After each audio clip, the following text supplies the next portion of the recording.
Ангаах ухааны хуучин ном сударт хүний биеийн бүтцийг харуулсан зураг зурхаас гадна эмийн судруудад ургамал, амьтан, эрдэсийн зүйлийн зургийг олонтоо зурж үзүүлсэн байдаг.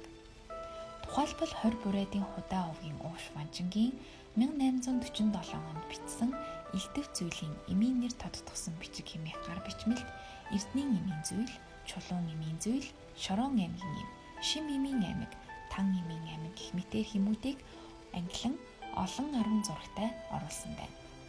Бас хүний биеийн байдал, эмчлэх аргыг ясны зүйл, махны зүйл, цусны зүйл, тархины зүйл, хумсны зүйл, үсний зүйл, өөхний зүйл, зүрхний зүйл, арсны зүйл гэх мэтээр ангилан холбогдох зургуудыг зуржээ.